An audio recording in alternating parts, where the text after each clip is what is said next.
साहित्य शास्त्र UGC net JRF Hindi साहित्य इकाई 3। साधारणीकरण। भावों का व्यक्ति विशेष से आबद्ध न रहकर मुक्त हो जाना साधारणीकरण कहलाता है। असाधारण का साधारण रूप ग्रहण करना भी कहा जा सकता है। मुक्त हो जाने का अभिप्राय सबके लिए सामान्य हो जाने से है। साधारणीकरण से ही काव्य को पढ़ने, सुनने, देखने वाले सहृदय को यह अनुभूति होती है कि रचनाकार ने उसकी अपनी भावना को ही व्यक्त किया है। सर्वप्रथम भट्टनायक ने साधारणीकरण का उल्लेख किया, जिसे व्यवस्थित ढंग से प्रतिष्ठित करने का श्रेय अभिनवगुप्त को प्राप्त है। भट्टनायक ने अपने सिद्धांत भक्तिवाद में घोषित किया कि काव्य में 3 व्यवहार होते हैं: अभिधा, भावकत्व और भोजकत्व। भावकत्व द्वारा विभाववादी का साधारणीकरण होता है। साधारणीकरण से पड़ने वाले प्रभाव को निज मोह संकटता निवारण कहा। इसका तात्पर्य अपने स्व तथा पराय के पर के भेद के नाश से है। अपने सिद्धांत में इन्होंने सामाजिक के विषय में केवल यही कहा है। इसी से भावकत्व व्यापार को निज मोह संकट निवारणकारी भी कहा जाता है। यहाँ यह समझना आवश्यक है कि भावकत्व व्यापार और साधारणीकरण एक नहीं है, बल्कि साधारणीकरण भावकत्व व्यापार का एक हिस्सा है। भावकत्व व्यापार में सर्वाधिक महत्वपूर्ण होने के कारण साधारणीकरण को उसकी आत्मा प्राण कहा जाता है। साधारणीकरण को रसास्वाद से पहले की प्रक्रिया माना।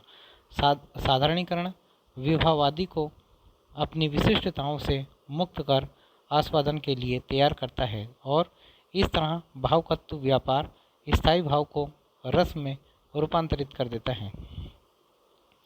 अभिनवगुप्त शब्द और अर्थ की व्यंजना शक्ति के माध्यम से सहृदय को रसास्वादन होता है। अतः भावकत्व व्यापार और भोजकत्व व्यापार की स्वीकृति की आवश्यकता नहीं है। भट्टनायक ने विभाववादी के साधारणीकरण का मत प्रस्तुत किया था। अभिनवगुप्त उसे स्वीकारते हुए साधारणीकरण के एक अन्य स्तर की बात करते हैं: सहृदय के व्यक्तित्व बंधन की समाप्ति। साधारणीकरण विभाववादी के साथ साथ स्थायी भाव का भी होता है और स्थायी भाव के साधारणीकरण से ही विभाववादी का साधारणीकरण होता है। व्यक्तित्व बंधन देशकाल आदि विशिष्ट पहचान बनाने वाले नियामकों से मुक्त होना ही स्थायी भाव का साधारणीकरण है। अभिधा द्वारा शब्दार्थ बोध होता है। तत्पश्चात साधारणीकरण द्वारा सहृदय को एक विशिष्ट प्रकार की मानसी और साक्षात्कारित्मिका प्रतीत होती हैं, जिससे काव्य की विशिष्टताएं देशकाल आदि नष्ट हो जाती हैं तथा सहृदय व्यक्तित्व के बंधन से नष्ट हो जाते हैं, जिससे उक्त दोनों मुक्त हो जाते हैं। धनंजय और धनिक। धनंजय ने साधारणीकरण के स्थान पर परित्यक्त विशेष शब्द का प्रयोग किया। यह तो स्पष्ट है कि इसका आश्रय सामाजिक होता है, किंतु सामाजिक का आलंबन किसे माना जाए, यह धनंजय की मूल चिंता थी। ऐसा नहीं है कि पूर्ववर्ती आचार्यों ने इस संदर्भ में कुछ नहीं कहा था। सामाजिक का आलंबन वास्तविक रामादि अनुकार्यों को माने जाने पर एक सहमति धनंजय तक बन चुकी थी, किंतु इसका स्पष्ट विवेचन नहीं किया गया था कि सामाजिक को अपनी संस्कारजन्य श्रद्धा आदि के रहते भी अनुकारी के रति आदि भावों के साथ तादात्म्य स्थापित करने में समस्या क्यों नहीं होती। धनंजय ने इसी प्रश्न का विवेचन किया। धनंजय के अनुसार धीरोदात्ताधवस्थानाम रामादि प्रतिपादकः। रामादि अनुकार्य कवि के सृजन से के अनुसार नायक की धीरोदात्त आदि विभिन्न अवस्थाओं में से किसी एक के घोतक होते हैं। ये काव्य में अपनी ऐतिहासिक अवस्था का घोतक नहीं करते। धनंजय के वृत्तिकार धनिक ने उनके इस मत को और स्पष्ट किया। धनिक के मतानुसार कविगण लोक में रहने वाले विशिष्ट व्यक्तियों के गुणों से प्रेरणा लेकर ही काव्य में अपनी कल्पना के समावेश से नायक का सृजन करते हैं। ये योगी मुनि की तरह सिद्ध पुरुष नहीं होते जो अपनी शक्तियों से रामादि की वास्तविक ऐतिहासिक अवस्था को ज्ञात कर सकें। धनंजय आगे लिखते हैं कि काव्यगत पात्रों का अपना विशिष्ट संदर्भ, ऐतिहासिकता त्याग कर सामान्य मानव मात्र हो जाने से वे सहृदय का आलंबन बन जाते हैं तथा उससे सहृदय का रसास्वादन संभव होता है। यद्यपि उक्त दोनों आचार्यों ने कोई नया सिद्धांत नहीं दिया, किंतु भट्टनायक और अभिनवगुप्त के साधारणीकरण में कवि तत्व की स्पष्ट व्याख्या करके उसे मजबूती प्रदान की। रामचंद्र शुक्ल, विश्वनाथ। धनंजय ने इस प्रश्न को उठाया था कि वास्तविक रामादि को सामाजिक अपना आलंबन कैसे स्वीकृत करता है। विश्वनाथ इसे ही आगे बढ़ाते हुए प्रश्न करते हैं कि सामाजिक रामादि से तादात्म्य कैसे स्थापित करता है और रामादि के रति आदि भाव सामाजिक के इन्हीं भावों का उद्बोधन कैसे करते हैं। इसका कारण है वे साधारणीकरण को बताते हैं और साधारणीकरण से तात्पर्य विभाव, अनुभाव और संचारी भावों के समस्त क्रियाकलाप के मिश्रित रूप से मानते हैं। साधारणीकरण के कारण ही सहृदय का आश्रय से तादात्म्य हो जाता है और वह इस प्रकार देव, महापुरुष आदि विशिष्टों के कार्यों, अनुभूतियों के आस्वादन में समर्थ हो जाता है। इसी से रति आदि भाव पात्रों और सामाजिकों के अपने निजी न रहकर साधारण होकर दोनों के हो जाते हैं और इस तरह पात्रों के रति आदि भाव सामाजिक के इन्हीं भावों के उद्बोधक हो जाते हैं। यही रसास्वाद की पृष्ठभूमि है। जगन्नाथ, उन्होंने अपने पूर्ववर्ती आचार्यों द्वारा स्वीकृत सामाजिक के आलंबन के साथ तादात्म्य अभेद को तो स्वीकार किया, परंतु साधारणीकरण की जगह दोष दर्शन की स्थापना की। इनका दोष दर्शन मूलतः साधारणीकरण ही है। दोष दर्शन से अभिप्राय व्यंजना वृत्ति द्वारा सामाजिक को आलंबन संदर्भित रति आदि भावों के बोध से है। निर्मला जैन ने लिखा है, पंडित राज ने शब्द भेद से आश्रय के साथ तादात्म्य और समानुभूति की ही स्वीकृति की है। साधारणीकरण व्यापार की अस्वीकृति और भावना दोष की परिकल्पना के मूल में अपनी दार्शनिक प्रतिबद्धता ही सक्रिय रही है। वह शब्द भेद के मतभेद नहीं, रस सिद्धांत और सौंदर्य शास्त्र। जगन्नाथ के अनुसार व्यंजना वृत्ति से सामाजिक को रामादि अनुकार्य का आलंबन के रति आदि भावों का बोध होता है। पाश्चात्य उसकी सहृदयता से उसमें एक दोष भावना जागृत होती है। इस दोष भावना से उसकी आत्मा कल्पित विभाववादी से घिर जाती है और जैसे सीपी के टुकड़े में चांदी का भ्रम होता है, वैसे ही इस दोष से रति आदि चित्रवृत्तियाँ उत्पन्न हो जाती हैं। यही चित्रवृत्तियाँ आत्मा चैतन्य द्वारा प्रकाशित हो रसास्वाद कहलाती हैं। इस पूरी प्रक्रिया को उन्होंने दुष्यंत शकुंतला के उदाहरण के माध्यम से समझाया है। डॉक्टर श्याम सुंदर दास, साधारणीकरण की अवस्था में प्राणी या वस्तु के साथ जो संबंध होता है वह मिट जाता है। साधारणीकरण की स्थिति योग की मधुमती भूमिका से सादृश्य होती है। रामचंद्र शुक्ल, आचार्य शुक्ल ने अपने लेख साधारणीकरण और व्यक्ति वैचित्रवाद में साधारणीकरण को मनोवैज्ञानिक धरातल प्रदान किया। इन्होंने रस को ब्रह्मानंद सहोदर मानने के स्थान पर उसकी नवीन लौकिक व्याख्या प्रस्तुत की। किसी काव्य का श्रोता या पाठक जिन विषयों को मन में लाकर रति, करुणा, क्रोध, उत्साह इत्यादि भावों तथा सौंदर्य, रहस्य, गांधीर्य आदि भावनाओं का अनुभव करता है, वे अकेले उसी के हृदय से संबंध रखने वाले नहीं होते, मनुष्य मात्र की भावात्मक सत्ता पर प्रभाव डालने वाले होते हैं। इसी से उक्त काव्य को एक साथ पढ़ने या सुनने वाले सहस्त्रों मनुष्य उन्हीं भावनाओं का थोड़ा बहुत अनुभव कर सकते हैं। जब तक किसी भाव का कोई विषय इस रूप में नहीं लाया जाता है, वह सामान्यतः सबसे उसी भाव का आलंबन हो सके, तब तक उसमें रसोद्बोधन की पूर्ण शक्ति नहीं आती। इसी रूप में लाया जाना हमारे यहाँ साधारणीकरण कहलाता है। यह सिद्धांत वह घोषित करता है कि सच्चा कवि वही है जिसे लोक हृदय की पहचान हो, जो अनेक विशेषताओं और विचित्रताओं के बीच मनुष्य जाति के सामान्य हृदय को देख सके। इसी लोक हृदय में हृदय के लीन होने की दशा का नाम रस दशा है। जब तक रस के वर्णन में आलंबन का चित्रण इस रूप में न होगा कि वह मनुष्य मात्र के क्रोध का पात्र हो सके, तब तक वह वर्णन भाव प्रदर्शन मात्र रहेगा।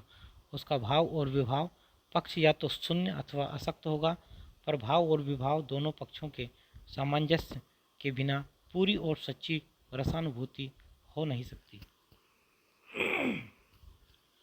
काव्य का विषय सदा विशेष होता है, सामान्य नहीं। वह व्यक्ति सामने लाता है, जाति नहीं। काव्य का काम है कल्पना में बिंब या मूर्त भावना उपस्थित करना, बुद्धि के सामने कोई विचार लाना नहीं। बिंब जब होगा तब विशेष या व्यक्ति का ही होगा, सामान्य या जाति का नहीं।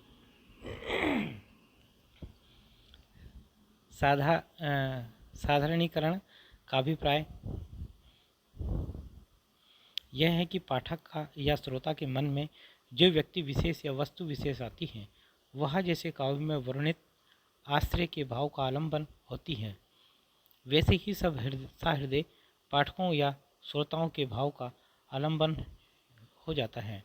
जिस व्यक्ति विशेष के प्रति किसी भाव की व्यंजना कवि या पात्र करता है, पाठक या श्रोता की कल्पना में वह व्यक्ति विशेष उपस्थित रहता है। हाँ, कभी कभी ऐसा भी होता है कि पाठक या श्रोता की मनोवृत्ति या संस्कार के कारण वर्णित व्यक्ति विशेष के स्थान पर कल्पना में उसी के समान धर्म वाली कोई मूर्ति विशेष आ जाती है।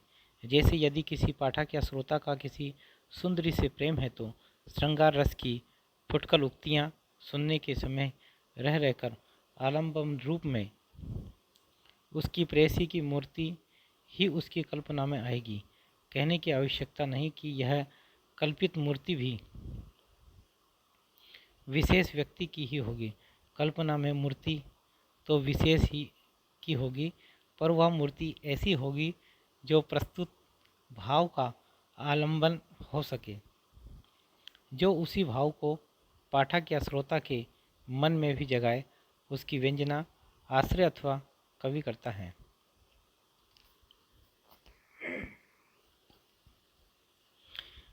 इससे सिद्ध हुआ कि साधारणीकरण आलंबनत्व धर्म का होता है। व्यक्ति तो विशेष ही रहता है, पर उसमें प्रतिष्ठा ऐसे सामान्य धर्म की रहती है जिसके साक्षात्कार से सब श्रोताओं का या पाठकों के मन में एक ही भाव का उदय थोड़ा या बहुत होता है। विभावादि सामान्य रूप में प्रतीत होते हैं। इसका तात्पर्य यह है कि रसमग्न पाठक के मन में यह भेदभाव नहीं रहता है कि यह आलंबन मेरा है या दूसरे का। थोड़ी देर के लिए पाठक या श्रोता का हृदय लोक का सामान्य हृदय हो जाता है। साधारणीकरण और व्यक्ति वैचित्रवाद शीर्षक निबंध के उक्त उद्धरणों के अलावा रसमीमांसा नामक अपनी पुस्तक में भी आचार्य शुक्ल ने यह उल्लेख मत प्रस्तुत किया है। साधारणीकरण में आलंबन द्वारा भाव की अनुभूति प्रथम कवि में होनी चाहिए, फिर उसके वर्णित पात्र में और फिर श्रोता या पाठक में। विभाव द्वारा जो साधारणीकरण किया गया है वह तभी चरितार्थ होता है। इन्होंने रस की मध्यम कोटि का उल्लेख भी किया है। इसमें पाठक या दर्शक उसी भाव का अनुभव नहीं करता जो काव्य में पात्र आश्रय अपने आलंबन को लेकर करता है, बल्कि व्यंजना करने वाले उस पात्र आश्रय के प्रति किसी अन्य भाव को महसूस करता है। डॉक्टर नगेंद्र रसवादी आचार्य के रूप में प्रख्यात डॉक्टर नगेंद्र आधुनिक काल में रस का विशद विवेचन करने वाले अंतिम उल्लेख्य विद्वान माने जाते हैं। इनका रस संबंधी विवेचन अपने सार रूप में रीति काव्य की भूमिका में विद्यमान है। साधारणीकरण का अर्थ है काव्य के भावन द्वारा पाठक या श्रोता का भाव की सामान्य भूमि पर पहुंच जाना, दुष्यंत की शकुंतला के प्रति रति के भाव का उस अवस्था में पहुंच जाना कि यह रति शकुंतला के प्रति दुष्यंत की रति न रहकर पुरुष की स्त्री के प्रति साधारण रति मात्र रह जाए। भट्टनायक और अभिनव गुप्त इसका भी निषेध करते हैं कि हम दुष्यंत के स्थान पर अपने को और शकुंतला के स्थान पर अपनी प्रेसी को देखने लगते हैं, क्योंकि एक तो अपनी रति का प्रकाशन लज्जास्पद है, दूसरे यह भी संभव है कि हमारा किसी व्यक्ति विशेष से प्रेम ही न हो। उस समय शुक्ल जी कहते हैं कि हमारे सामने कल्पित सुंदरी का चित्र आएगा, परंतु किसी कल्पित सुंदरी का चित्र आना व्यक्तिगत रति का नहीं, साधारण रति का रूप है। दूसरे, यदि भाव मधुर न होकर कटु है, जैसे राम का रावण पर क्रोध देखकर मेरा ही अपने शत्रु के प्रति क्रोध जागृत हो जाता है, तो मेरा यह अनुभव प्रत्यक्ष होने के कारण कटु ही होगा। इस रस इसे नहीं कहते। वास्तव में यह सब कुछ होता है, होता तो साधारणीकरण की आवश्यकता ही क्यों होती। प्रश्न उठता है कि साधारणीकरण किसका होता है। मानस में पुष्य वाटिका के प्रसंग को पढ़ते हुए मुझे 3 व्यक्तियों की चेतना है, अपनी सहृदय की, राम की आश्रय की तथा सीता की आलंबन की। इसके अतिरिक्त एक अव्यक्त व्यक्तित्व और है। कवि का मेरे सहृदय के व्यक्तिगत आलंबन का भी एक अव्यक्त व्यक्तित्व हो सकता है। क्या साधारणीकरण आश्रय का होता है, अर्थात क्या राम का व्यक्तित्व सभी सहृदयों का व्यक्तित्व हो जाता है, और स्पष्ट शब्दों में क्या सभी सहृदय अपने को राम समझकर रति का अनुभव करते हैं। नहीं, यहाँ शायद नायक का व्यक्तित्व प्रिय होने के कारण और भाव मधुर होने के कारण आपको हाँ कहने का लोभ हो जाएगा, परंतु जहाँ आश्रय अप्रिय है और भाव कटु है, वहाँ इसकी संभावना कैसे हो सकती है। साधारणीकरण नायक का होता है। नायक वे श्रोतु समानो अनुभवस्तः भट्टतोत। इसमें क्या आपत्ति है। आपत्ति स्पष्ट है। संस्कृत काव्य का नायक ऐसे गुणों से विभूषित होता था कि उसके साथ तादात्म्य करना प्रत्येक सहृदय को सहज और स्पृहणीय था, परंतु आज जो काव्य पर यह प्रतिबंध नहीं है। आज अनेक प्रथम श्रेणी के उपन्यासों में नायक का रूप उक्त आदर्श के बिल्कुल विपरीत मिलता है, जिसके साथ तादात्म्य आपके लिए ना सहज होगा ना स्पृहणीय। क्या आलंबन का साधारणीकरण होता है। क्या राम की प्रिया विश्व प्रिय बन जाती हैं। क्या पुष्प वाटिका की भी सीता हमारी माता ही बनी रहती है। अगर माता ही बनी रहती है तो यह कहना मिथ्या है कि हम अमिश्रित श्रृंगार रस का अनुभव कर रहे हैं। हम उसे जब तक प्रेसी रूप में ना देखेंगे श्रृंगार रस की दशा से दूर रहेंगे। हम काव्य की सीता से प्रेम करते हैं और काव्य की यह आलंबन रूप सीता कोई व्यक्ति नहीं है जिससे हमको किसी प्रकार का संकोच करने की आवश्यकता हो। वह कवि की मानसिक सृष्टि है, अर्थात कवि की अपनी अनुभूति का प्रतीक है। उसके द्वारा कवि ने अपनी अनुभूति को हमारे प्रति संवेद बनाया है, जिसे हम आलंबन कहते हैं। वह वास्तव में कवि की अपनी अनुभूति का संवेद रूप है। उसके साधारणीकरण का अर्थ है कवि की अनुभूति का साधारणीकरण, जो भट्टनायक और अभिनवगुप्त का प्रतिपाद है। अतएव निष्कर्ष यह निकला कि साधारणीकरण कवि की अपनी अनुभूति का होता है, अर्थात जब कोई व्यक्ति अपनी अनुभूति की इस प्रकार अभिव्यक्ति कर सकता है कि वह सभी के हृदय में समान अनुभूति जगा सके, तो पारिभाषिक शब्दावली से हम कहते हैं कि उसमें साधारणीकरण की शक्ति वर्तमान है। साधारणीकरण कवि के लिए किस प्रकार संभव होता है, वह किस प्रकार अपनी अनुभूति का साधारणीकरण करता है।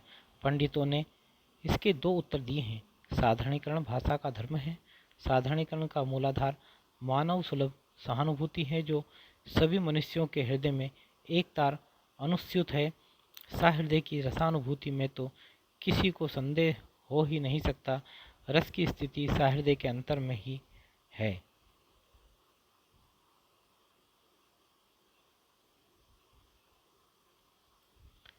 रस लक्षण एवं उदाहरण। श्रृंगार रस सौंदर्य के अवलोकन करने पर जो लोकोत्तर आनंद प्राप्त होता है, उसे श्रृंगार रस कहते हैं। श्रृंगार रस में सभी संचारी भाव सन्निविष्ट होते हैं, किंतु कोई कोई महानुभाव उग्रता, मरण, आलस्य और जुगुप्सा को छोड़कर शेष 26 संचारी भावों के सन्निवेश होने का समर्थन करते हैं। इसके दो भेद हैं, संयोग श्रृंगार व वियोग श्रृंगार।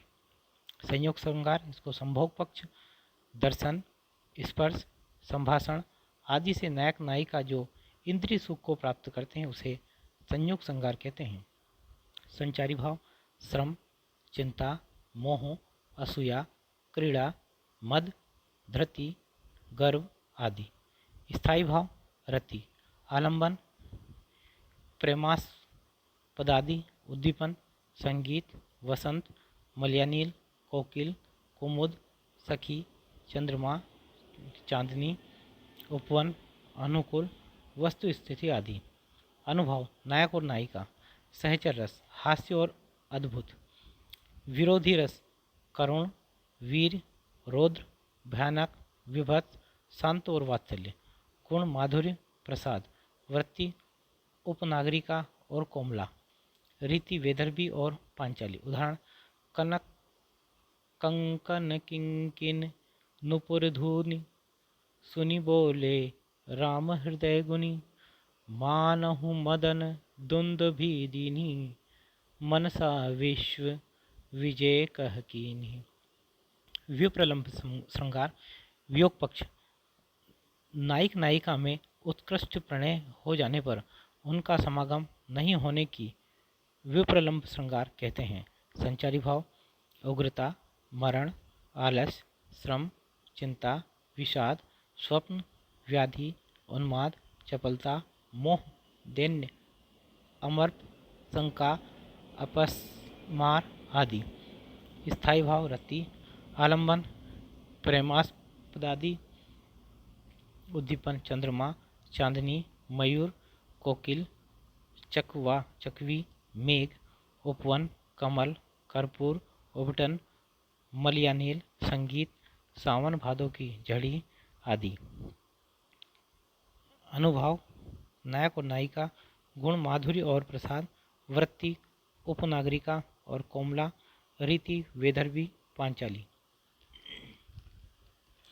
उदाहरण बैठी है सखिन संग, पिय को गगन सुन्यो, सुख के समूह में वियोग आग भर की, गंग कहे त्रिविध सुगंध ले ब्रह्म हो समीर, लागत ही ताके तन भई व्यथा ज्वर की, प्यारी को परसी पौन गयो मान सर पेशु, लागत ही ताके तन भई व्यथा ज्वर की, प्यारी को परसी पौन गयो मान सर पेशु, लागत ही और गति भई मान सर की, जलचर जरे ओ सेवार, जरी छार भाई, जल जरी गयो पंख सुक्यो भूमि दर की। विप्रलंब श्रृंगार के 3 प्रकार। पूर्वानुराग, संयोग होने के पूर्व जो अनुराग होता है उसे पूर्वानुराग कहते हैं। मान, संयोग के पश्चात रूठने से जो वियोग होता है उसे मान कहते हैं। प्रयाग, संयोग के पश्चात देशांतर से जो वियोग होता है उसे प्रवास विप्रलंब कहते हैं। इसके अंतर्गत विरह की 10 दशाएं मानी गई हैं। अभिलाषा, चिंता, स्मरण, गुण, कथन, उद्वेग, प्रलाप, उन्माद, व्याधि, जड़ता तथा मरण। हास्य रस, जिस रस के आस्वादन में से हंसी के भाव उत्पन्न हो उसे हास्य रस कहते हैं। संचारी भाव, चपलता, निद्रा, हर्ष, उत्सुकता, आलस्य, अभित, अश्रु आदि। स्थायी भाव, हास, आलंबन, भंडवचन, भंडाकृति, आकृति, गोपन आदि। उद्दीपन, विदूषक, नर्म सचिव, बहुमूर्ति, दुर्वेप आदि। अनुभाव, मुख प्रसार, दृग्मिचाव, अग्विस्फुरण आदि। गुण, प्रसाद, रीति पांचाली, वृत्ति, कोमला, सहचर रस, संयोग श्रृंगार, अद्भुत, वीर, शांत, विभत्स, रोध और वात्सल्य। विरोधी रस, भयानक और करुण। उदाहरण, चूरन साहिब लोग जो खाता, सारा हिंद हजम कर जाता। चूरन पुलिस वाले खाते, सब कानून हजम कर जाते। हास्य रस के 6 प्रकार होते हैं। उत्तम रस, स्मित और हसित। मध्यम, विहसित, अवहसित। अधम, अपहसित, अतिहसित। करुण रस, जिस रस के आस्वादन से हृदय में शोक का आविर्भाव हो उसे करुण रस कहते हैं। संचारी भाव, मोह, विषाद, अश्रु, अपस्मार, जड़ता, उन्माद, व्याधि, श्रम, निर्वेद आदि। स्थायी भाव, शोक, आलंबन, मृतक व्यक्ति दरिद्र, दुखी पुरुष, शोचनीय दशा को प्राप्त व्यक्ति आदि।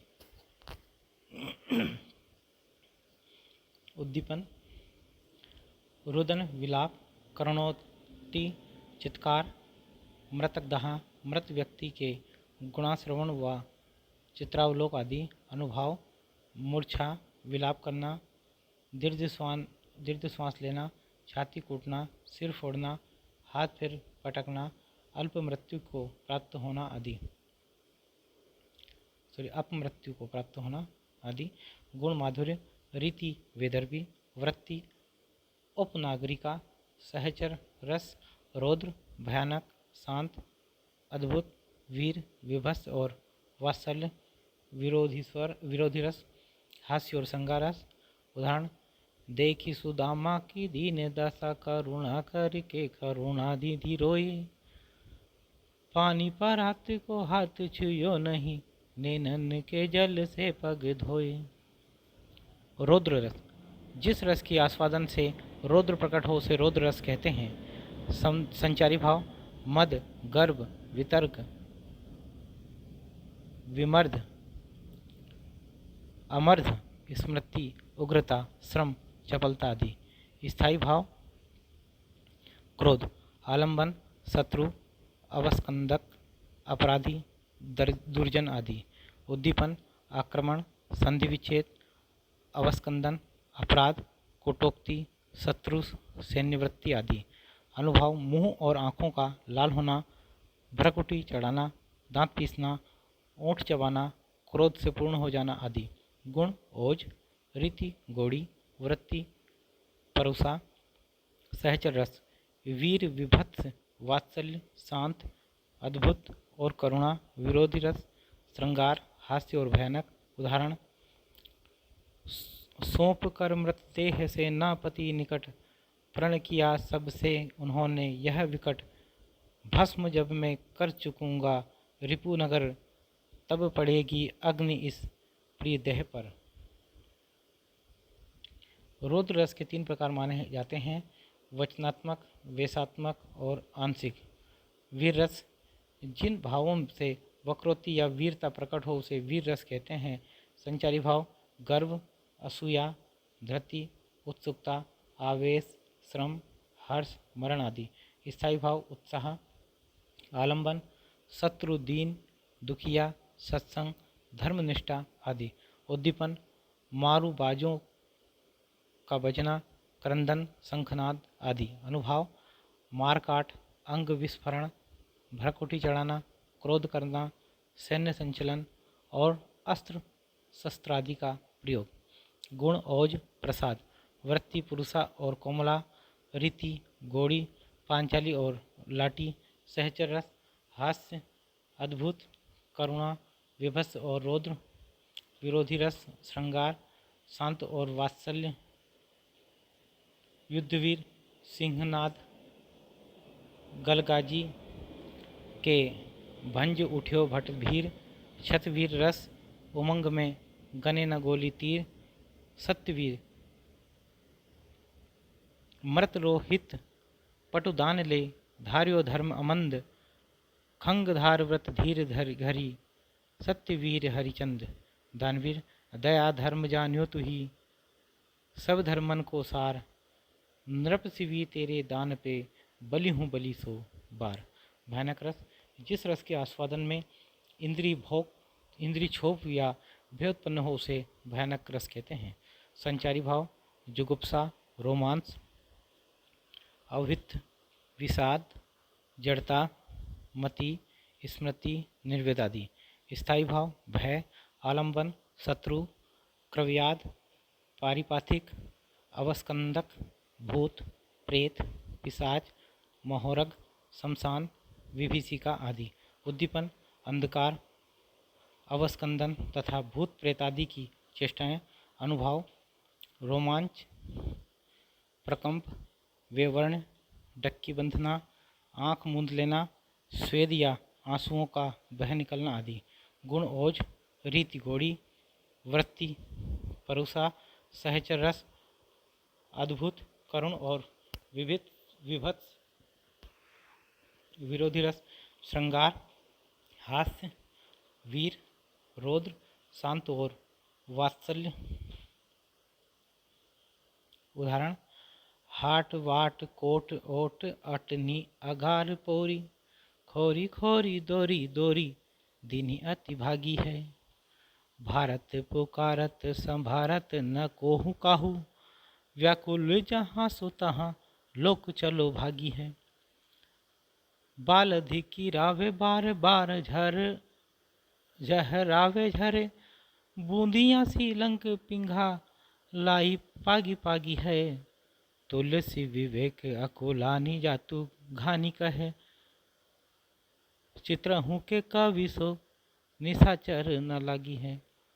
भयानक रस के 3 प्रकार हैं, व्याधिजन्य, अपराधजन्य, विभाषितक, विभत्स रस।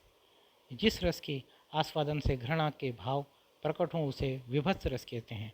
संचारी भाव, अपस्मार, जड़ता, आवेग, व्याधि, मरण, मति, मोह, ग्लानि, निर्वेद आदि।